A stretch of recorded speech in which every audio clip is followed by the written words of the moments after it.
Leader of the Official Opposition. It's been a day. Thank you, Madam Speaker. Madam Speaker, late Friday afternoon, this government quietly announced sweeping changes to the heating assistance rebate program.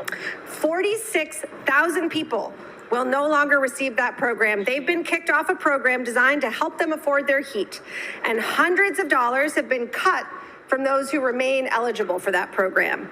At a time when power bills are so high and Nova Scotians are staring down a rate increase, it seems unfathomable that this government would be making it harder for Nova Scotians to afford their bills.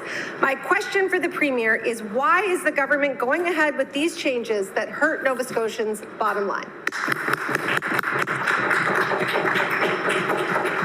I recognize the Honourable Minister of Service, Nova Scotia. Thank you, Madam Speaker, and I want to thank the member opposite for the important question. And so, yes, Madam Speaker, the HARP program, the rebate program that we know is so valuable to Nova Scotians to be able to support their costs of heating coming up this winter there, Madam Speaker. So it is a $400 rebate, Madam Speaker, and I would encourage all Nova Scotians who are eligible to apply. But Madam Speaker, not only is this program available to Nova Scotians, but I would remind them of the many rebates that are available. The senior care grant is another one, Madam Speaker. We also know that there is a number of affordability measures that have been taking place that are going to support households, Madam Speaker, in saving up to thousands of dollars. So I remind Nova Scotians that this is just one of many initiatives that we have brought forward. I recognize the Honourable Leader of the Official Opposition. Thank you, Madam Speaker. My question was why 46,000 Nova Scotians will no longer be able to receive this rebate this year. I could add why was it announced on a Friday afternoon, but maybe I'll save that. And let me remind the Premier, since this government has been elected, the average Nova Scotian's rent has gone up by nearly $4,400 a year.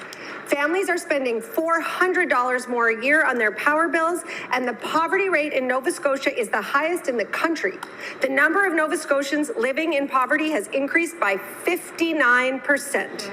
And so, my question is, in what world is this the time to cut this program and make it harder for Nova Scotians to cover their costs? I recognize the Honourable Minister for Service, Nova Scotia. Thank you, Madam Speaker. And we recognize the importance of the HARP program. Madam Speaker, it's been supporting Nova Scotians for many, many years. And so we know that there have been changes in the program, Madam Speaker, based on the conditions that Nova Scotians were experiencing. So when it was a higher cost of living, and we know that Nova Scotians continue to see some of those burdens, Madam Speaker. But that's another reason why we brought forward in the budget last session, or whenever it was that it was tabled or brought forward, $500 million in terms of tax savings. Madam Speaker, that is something that's going to support all Nova Scotians, and I would remind everyone in this House to make sure that they're encouraging constituents who are eligible for the program this year to apply, to remind them of all the other rebates that are available to many Nova Scotians. But again, this is just one rebate of many, and we're going to continue to support Nova Scotians. I recognize the Honourable Leader of the Official Opposition. Thank you, Madam Speaker. We don't need to encourage people because they are lined up out the door of our offices, and now we are given the task of telling them that they are not eligible.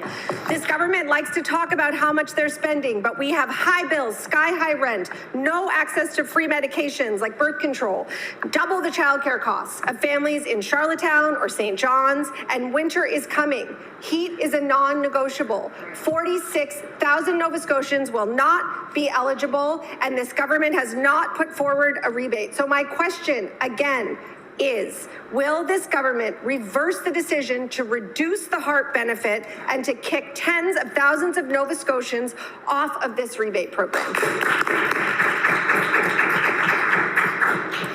I recognize the Honourable Minister of Service, Nova Scotia. Thank you, Madam Speaker. And we know that the program is going to support 72,000 households and 72,000 families, Madam Speaker, that will benefit from the HARP program. It is a $400 rebate this year to target the most vulnerable Nova Scotians. But Madam Speaker, as I said, that is one initiative or one rebate, one program of many that government is going to continue to support to make sure that Nova Scotians have the support that they need. We will continue to look at affordability measures, Madam Speaker. And when I think of all of my colleagues and the work that's being done across government, when we're making investments investments in housing and investments in healthcare and energy, as well as natural resource and environment, Madam Speaker. That's another reason why we have to work together to make sure that we're growing the province in the way that we absolutely need to for the best of Nova Scotians.